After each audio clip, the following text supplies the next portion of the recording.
That fresh, thick layer of black underseal on a cheap pickup might look like careful maintenance, but take a screwdriver to it, and you'll often find it's just cheap makeup over a rotting chassis rail, ready to snap the moment you put a ton of logs in the back.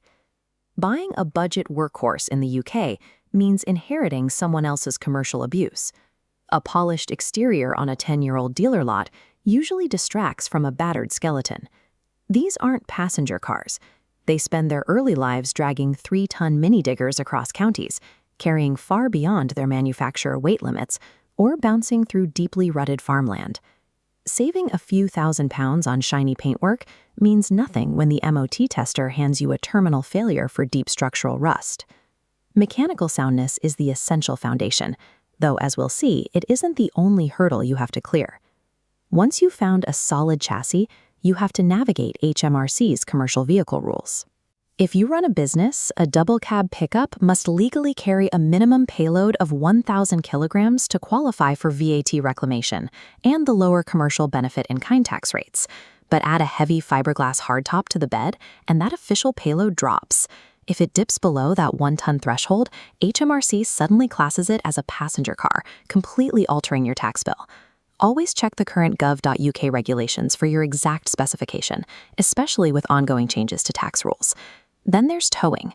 A brusher boasting a high braked capacity gives you legal clearance, but it promises absolutely nothing about stability while dragging a horsebox down a rain-soaked M6.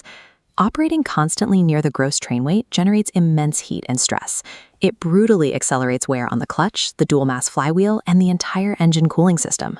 Pinning down your exact payload and towing requirements before you buy stops you from picking up a heavily taxed liability or a truck that will tear its own drivetrain apart under your specific workload. Coming in at number 5 is the first-generation Isuzu D-Max, specifically the 2.5-liter diesel models from before 2017. If you need a relentless tool for muddy estate management or creeping across rutted fields, this is your baseline. Its strength is mechanical simplicity. These older units avoid the incredibly sensitive, complex diesel particulate filters found on newer trucks, making them highly tolerant of low-speed, short-distance farm work. The trade-off is rot.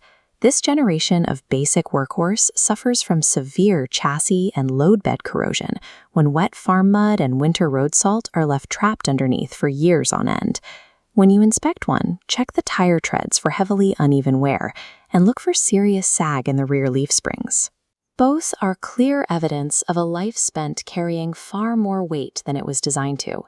Provided you are willing to wire brush the frame and apply proper rust proofing every autumn, it remains an incredibly capable, affordable tool for rural buyers.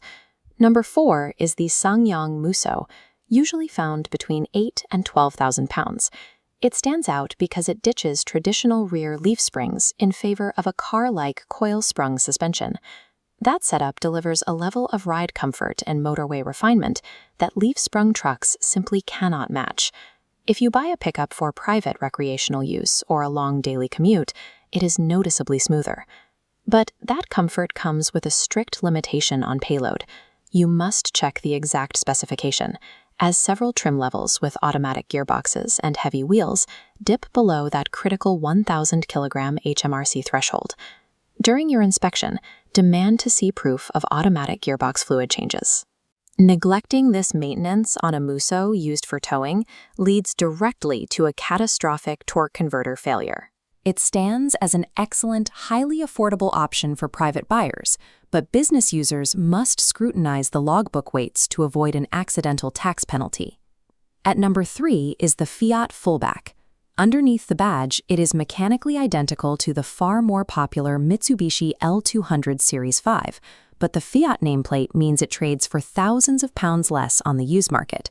You get the exact same robust four-wheel drive system and a dependable 3.1-ton braked towing capacity. It holds its own perfectly on a muddy construction site or hauling a heavy trailer full of tools. However, the 2.4-liter diesel resents short journeys. Constant stop-start driving around town will quickly clog the EGR valve and choke the diesel particulate filter, sending the truck straight into limp mode. Scroll through the dashboard menus to check for historical DPF warnings. Also, take it to a car park and drive in tight, low-speed circles with the windows down, listening carefully for whining or clunking from tired differentials. It offers brilliant mechanical value for money, providing your weekly mileage includes enough long, fast runs to keep the emission systems breathing clearly. Number 2 is the heavy hauler, the Nissan Navara D40. With punchy diesel engines and a class-leading 3.5-ton towing limit, it is the default choice for moving double horse boxes or heavy plant machinery. Because it can tow so much, it usually has. This immense capability makes it the vehicle most likely to hide extreme drivetrain trauma. A heavy, stiff clutch pedal is a massive warning sign of a severely worn dual-mass flywheel. Get underneath and physically check the tow bar mounting holes for metal elongation. Inspect the trailer wiring loom for messy DIY splices, and look for deep gouges inside the load bed protection, indicating years of rough treatment. It delivers serious heavy lifting performance, but buying an older Navara without a flawless service history and concrete proof of a timing chain replacement is an easy route to massive repair bills.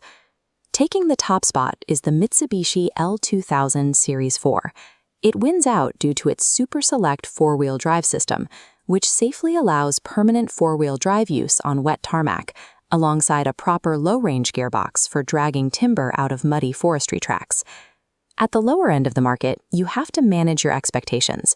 You will find deeply scuffed load beds, collapsed foam in the driver's seat bolster, and noticeably clattery engines on a cold winter morning. Your focus must be on the mechanics. Stop the truck, shift through every mode on the transfer case to ensure it engages without hesitation, and check the coolant reservoir for any signs of pressure or contamination pointing to head gasket failure. It strikes the most practical balance of off-road traction, towing stability, and widespread UK parts availability. If you find one with an intact, solid chassis, it is the definitive used all-rounder. Match trucks to your trade. Navara wins 3.5-ton equestrian towing, but check the flywheel. The Isuzu secures agricultural reliability and cheapest running costs, despite severe corrosion risk. The coil-sprung Musso claims best daily driver commute, provided you account for older diesel ULEZ charges. Down at the sub-10,000-pound end of the UK market, the toughest, dependable truck will rarely be the one with pristine bodywork sitting under forecourt lights.